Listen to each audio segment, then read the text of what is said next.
Teacher അമ്മയുടെ ഇന്നത്തെ എപ്പിസോഡിലേക്ക് എല്ലാവർക്കും സ്വാഗതം. വീഡിയോ ആദ്യമായി കാണുകയാണെങ്കിൽ സപ്പോർട്ട് ചെയ്ത് സബ്സ്ക്രൈബ് ചെയ്ത് ലൈക്ക് ചെയ്യാൻ മറക്കല്ലേ. സന്തോഷിന്റെ കൂടെ ഫുഡ് കഴിക്കുന്നതിനിടയിലാണ് വീണയ്ക്കൊരു കോൾ വരുന്നത്. അഡ്വക്കേറ്റ് സുജിയുടെ കോളാണെന്ന് കണ്ട വീണ അവിടുന്ന് എഴുന്നേറ്റ് മാറി നിന്ന് സംസാരിക്കുന്നുണ്ട്. നമ്മുടെ മ്യൂച്വൽ പെറ്റീഷന്റെ കൂളിംഗ് ഓഫ് പീരീഡ് കഴിയാറായി. മുന്നോട്ട് എന്താ നമ്മുടെ സ്റ്റാൻഡ് എന്ന് ക്ലിയർ ആക്കാൻ വേണ്ടി വിളിച്ചതാണെന്ന് സുജി പറയുമ്പോ അത് നമ്മൾ നേരത്തെ ആലോചിച്ച പോലെ തന്നെ മുന്നോട്ട് പോവുക തന്നെയാണെന്ന് വീണയും. അപ്പൊ മോഷന് മൂവ് ചെയ്യാല്ലെന്ന് സുജി ചോദിക്കുക. വീണ അതിനൊക്കെ പറയുമ്പോ ചേട്ടൻ ഇപ്പൊ ഓക്കെ ആയോ എന്ന് സുജി ചോദിക്കുന്നുണ്ട്. ഇപ്പൊ ഏകദേശം ഓക്കെ ആണെന്ന് വീണ പറയുമ്പോ സെക്കൻഡ് മോഷന്റെ സമയത്ത് ആള് സൗണ്ട് മൈൻഡ് ആണോ, ആള് വോളണ്ടറി ഡെസിഷൻ എടുക്കുന്നുണ്ടോന്നാവും കോടതി നോക്കുക. അപ്പോ ബെറ്റർ ആണെങ്കിൽ കുഴപ്പമില്ല, അപ്പൊ മൂവ് ചെയ്യല്ലേ എന്ന് സുജി ചോദിക്കുക. ഉറപ്പെന്ന് വീണ പറയുമ്പോ ഓക്കെ പറഞ്ഞ സുജിയും കോൾ വെക്കുക. അപ്പോഴേക്കും സന്തോഷം കഴിച്ചു കഴിഞ്ഞ് കൈ കഴുകി പോയിരുന്നു.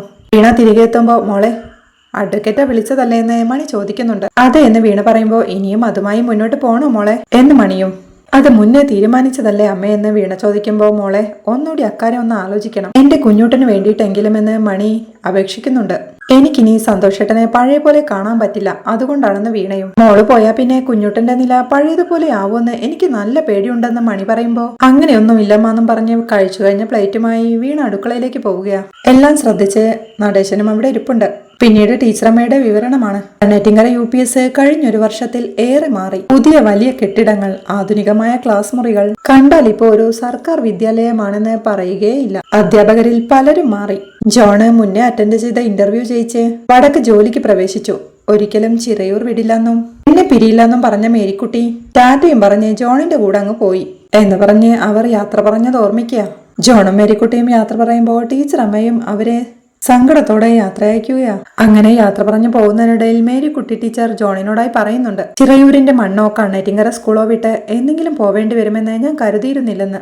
ഞാൻ അമ്മയോട് എത്ര തവണ പറഞ്ഞു നാട്ടിൽ സരസ്വതി ടീച്ചർക്കൊപ്പം നിൽക്കാനെന്ന് ജോണും പറയുന്നുണ്ട്. എനിക്ക് നിന്നെ കാണാതെ നിൽക്കാൻ പറ്റില്ലെന്ന് അറിയില്ലേ നിനക്കെന്ന് മേരിക്കുട്ടി ടീച്ചറും. ഞാനൊന്ന് വീഡിയോ കോൾ ചെയ്താൽ തീരാവുന്ന പ്രശ്നമല്ലേ ഉള്ളൂ എന്ന് ജോൺ ചോദിക്കുമ്പോൾ ജോണെ കളി പറയില്ലേ, എനിക്ക് ഇഷ്ടാവുന്നില്ല കേട്ടോ എന്ന് പരിഭവത്തോടെ മേരിക്കുട്ടി ടീച്ചറും. അമ്മ കളിയൊന്നുമല്ല, കാര്യമായിട്ട് പറഞ്ഞതാന്ന് ജോണും. ടീച്ചറും പരിഭവത്തോടെ നിനക്കെന്നെ കണ്ടില്ലെങ്കിലും കുഴപ്പമില്ല, എനിക്കറിയാലോന്ന് അമ്മ പറയുമ്പോ എന്നതാണോ ഞാൻ പറഞ്ഞതിന്റെ അർത്ഥം? അപ്പോ സരസ്വതി ടീച്ചറെ പിരിഞ്ഞിരിക്കുന്നതിൽ വിഷമമൊന്നും ഇല്ലെന്ന് ജോൺ ചോദിക്കുക. അത് നിനക്കറിയാലോ, എനിക്ക് അവളെ പിരിഞ്ഞിരിക്കാനോ കാണാതിരിക്കാനോ പറ്റാത്തതാ. എന്നിട്ടും ഞാൻ ഇറങ്ങിയത് നിന്നെ കരുതിയാ. ആടും കൂടും കളഞ്ഞിറങ്ങിയ എന്നെ പറഞ്ഞാ മതിയല്ലോ എന്ന് സങ്കടത്തോടെ പറയുന്ന അമ്മയെ കാണേ ജോണും അവരുടെ കൈ ചേർത്ത് പിടിച്ച് എനിക്ക് വേണ്ടി ഇങ്ങനെ ഒപ്പം നിൽക്കുന്നൊരമ്മയെ എനിക്ക് അറിഞ്ഞൂടെ, ഞാൻ ചുമ്മാ പറഞ്ഞതല്ലേന്ന് ജോൺ ചോദിക്കുമ്പോ ഒന്ന് പോടാ ചുമ്മാ പറഞ്ഞതെന്ന് പറഞ്ഞ് തന്റെ കൈ വലിച്ചെടുക്കുന്നുണ്ട് മേരിക്കുട്ടി ടീച്ചർ. അമ്മ വീണ്ടും പരിഭവത്തോടെ ഇരിക്കണ കണ്ട് ജോൺ കാറിൽ പാട്ട് വെക്കുക. ലോങ് ഡ്രൈവിനെ പാട്ട് കേട്ട് പോകുന്നത് നല്ലതാണ്, ഒന്ന് ചിരിക്കമ്മേന്ന് ജോൺ പറയുമ്പോ ഒന്ന് പോടാന്ന് പറഞ്ഞ് മേരിക്കുട്ടി ടീച്ചറും ചിരിയോടെ ഇരിക്കുക. പിന്നീട് ടീച്ചറമ്മ പറയുന്നത് മഹേഷിനെ കുറിച്ചാണ്.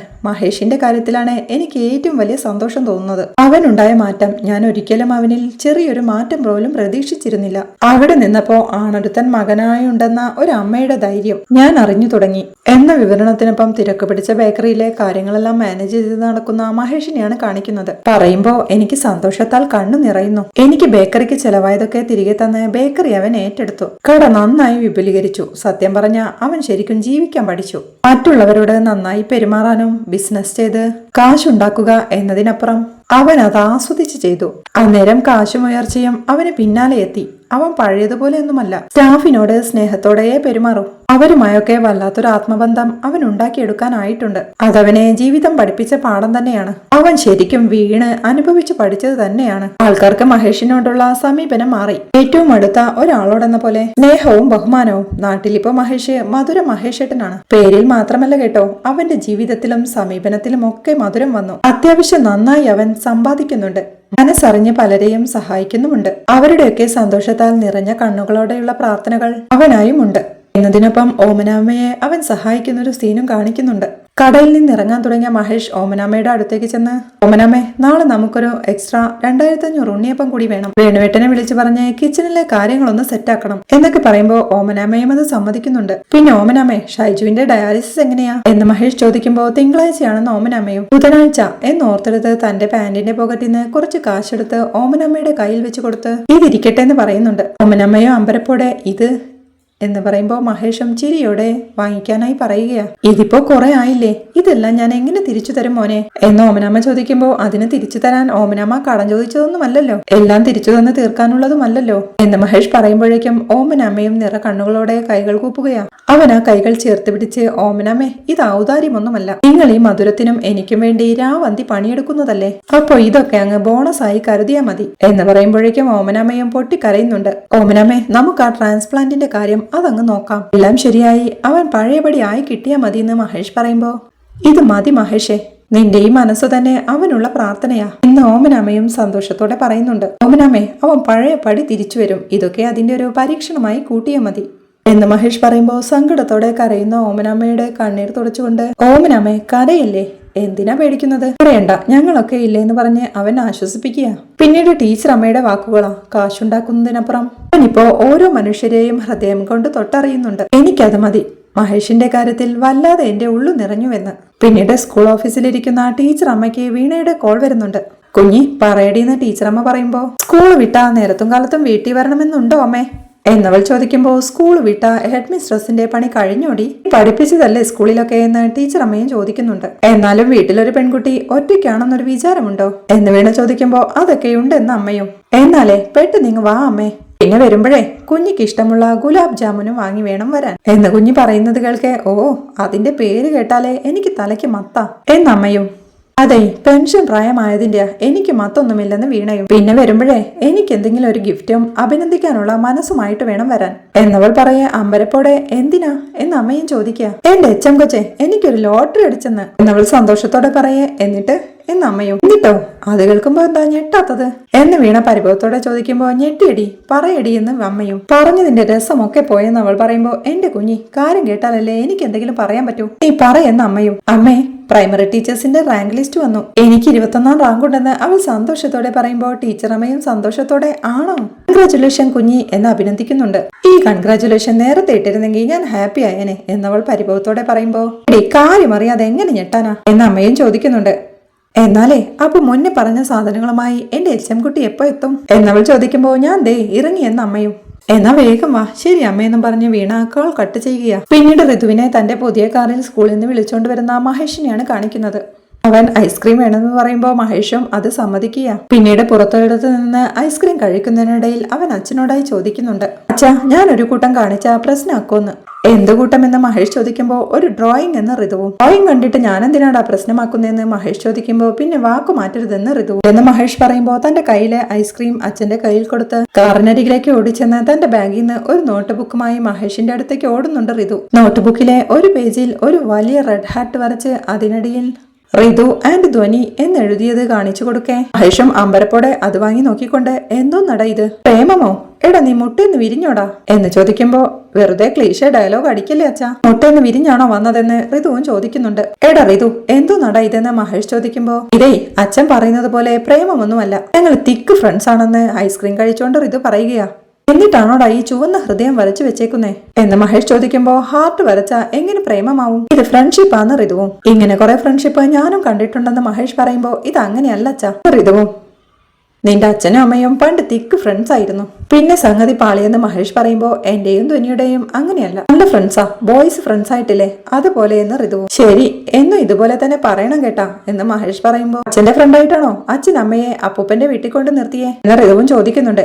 അതിന് ഞാൻ കൊണ്ടുപോയി നിർത്തിയതാണോ, നിന്റെ അമ്മമ്മ നിന്റെ അമ്മയെ ഇമോഷണലി ബ്ലാക്ക്മെയിൽ ചെയ്ത് അവിടെ കൊണ്ടുവന്ന് നിർത്തിയേക്കുമല്ലേ എന്ന് മഹേഷ് പറയുമ്പോ അച്ഛന്റെ ഫ്രണ്ട് അല്ലേ, അപ്പൊ അലോ ചെയ്യരുത്, ധ്വനിയെ ആരെങ്കിലും പിടിച്ചു വെച്ചാ ഞാൻ വെറുതെ വിടില്ലെന്നും ഋതുവും. എടാ നീ ഇത് എങ്ങോട്ടാ പോകുന്നേ എന്ന് അവനോടായി ചോദിച്ച് എന്റെ ശിവനെ ഇതേത് രാജ്യം എന്ന് മഹേഷ് പറയുമ്പോഴേക്കും രാജ്യമൊക്കെ ഇന്ത്യ തന്നെയാ അച്ഛാ, അച്ഛൻ നീ ചെയ്യുന്നത് ശരിയല്ല, അച്ഛൻ അമ്മയെ അവിടുന്ന് കൊണ്ടുവരണം എന്ന് ഋതുവും പറയുന്നുണ്ട്. എടാ ഋതു നിന്റെ അമ്മമ്മയില്ലേ, എനിക്ക് ആ പെണ്ണുമ്പിള്ളയുടെ അടുത്ത് വന്ന് അടികൂടാൻ വയ്യ, അതുകൊണ്ടല്ലേ ഞാനൊന്നും മിണ്ടാത്തത് എന്നവൻ പറയുമ്പോ ബിസിനസ് ഒക്കെ പൊളിഞ്ഞ് അപ്പൂപ്പനാകെ ബുദ്ധിമുട്ടില്ലാന്ന് ഋതുവും. എനിക്കറിയാം, പക്ഷേ ഇത് നിന്റെ അമ്മമ്മയ്ക്ക് അറിയില്ലല്ലോ എന്ന് മഹേഷ് പറയുമ്പോ നമ്മൾ അവിടെ നിൽക്കുമ്പോ അപ്പൂപ്പന് സത്യത്തിൽ പാടാ, അമ്മ അമ്മാമ്മയെ വിഷമിപ്പിക്കേണ്ടെന്ന് വെച്ചാ അവിടെ നിൽക്കുന്നത്, ഞാൻ അമ്മയ്ക്ക് വിഷമമുണ്ടെന്ന് വെച്ചിട്ടാ അവിടെ നിൽക്കുന്നത്, സത്യത്തില് എനിക്ക് അച്ഛന്റെ കൂടെ നിൽക്കാനാ ഇഷ്ടം എന്നറിത് പറയുമ്പോ എനിക്കത് അറിയാടാ, അച്ഛനെ എന്തേലും ഒരു വഴി കാണാം നോക്കട്ടെ എന്ന് പറഞ്ഞ അവനോട് ഐസ്ക്രീം വേഗത്തിൽ കഴിക്കാനായി പറയുന്നുണ്ട് മഹേഷ്. ജോലി കഴിഞ്ഞു വന്ന ജോണിനെ മേരിക്കുട്ടി ടീച്ചർ ചായ കൊണ്ട് കൊടുക്കുകയാ. സരസ്വതി ടീച്ചർ വിളിച്ചോ അമ്മയെന്ന് ജോൺ ചോദിക്കുമ്പോൾ ഇല്ല, എന്തെന്ന് മേരിക്കുട്ടി ടീച്ചറും. ഞാൻ ഓഫീസിലായിരുന്നപ്പോൾ വീണയുടെ മെസ്സേജ് ഉണ്ടായിരുന്നു എന്ന് ജോൺ പറയുമ്പോൾ എന്താ കാര്യമെന്ന് മേരിക്കുട്ടി ടീച്ചർ ചോദിക്കുന്നുണ്ട്. വീണ പ്രൈമറി ടീച്ചേഴ്സിന്റെ റാങ്ക് ലിസ്റ്റിൽ ഉണ്ടെന്ന്. ഞാൻ കൺഗ്രാസ് അയച്ചു. തിരക്കിലായോണ്ട് അന്നേരം വിളിക്കാൻ പറ്റിയില്ല എന്ന് ജോൺ പറയുമ്പോ ചിലപ്പോ സരസു വീട്ടിലെത്തിയിട്ട് വിളിക്കാമെന്ന് വിചാരിച്ചിട്ടുണ്ടാവും. എന്തായാലും ഞാൻ അവളെ വിളിച്ച് രണ്ട് പറയട്ടെ, നീ ആ ഫോണിങ് തന്നെ എന്ന് പറയുമ്പോഴേക്കും ജോണും മൊബൈൽ എടുത്ത് കൊടുക്കുകയാണ്. ടീച്ചറമ്മയും സ്കൂളിൽ നിന്നെത്തി ബാഗ് തന്റെ റൂമിൽ കൊണ്ടുവച്ച് തിരിയുമ്പോഴാണ് മൊബൈൽ റിങ് ചെയ്യുന്നത്. അവർ മൊബൈൽ എടുത്ത് ജോണെ എന്ന് വിളിക്കുമ്പോ ജോൺ അല്ല ആനാ എന്ന് ദേഷ്യത്തോടെ മേരിക്കുട്ടിയും. മേരി എന്താടിന്ന് ടീച്ചറമ്മ ചോദിക്കുമ്പോ വീണയുടെ UP ലിസ്റ്റ് വന്നോ എന്ന് പരിഭവത്തോടെ മേരിക്കുട്ടി ചോദിക്കുന്നുണ്ട്. വന്നെന്ന് ടീച്ചറമ്മ പറയുമ്പോ എന്നിട്ട് ഞാൻ അങ്ങോട്ട് വിളിക്കുമ്പോഴാണോ അറിയേണ്ടത് എന്ന് മേരിക്കുട്ടി ടീച്ചർ ചോദിക്കുന്നുണ്ട്. സ്കൂളിൽ നിൽക്കുമ്പോഴാ കുഞ്ഞ് വിളിച്ച് കാര്യം പറഞ്ഞത് എന്ന് ടീച്ചറമ്മ പറയുമ്പോഴേക്കും വീണയും അങ്ങോട്ട് എത്തുന്നുണ്ട്. നിന്നെ വിളിക്കുമ്പോ വിസ്തരിച്ച് കാര്യങ്ങൾ പറയണ്ടേ, വീട്ടിലെത്തിയിട്ട് സംസാരിക്കാമെന്ന് വിചാരിച്ച എന്ന് സരസു പറയുന്നത് കേൾക്കെ എടി നീ ന്യായമൊന്നും പറയണ്ട, ആറിയ കഞ്ഞി പഴങ്കഞ്ഞി തന്നെയാണെന്ന് പിണക്കത്തോടെ മേരിക്കുട്ടിയും.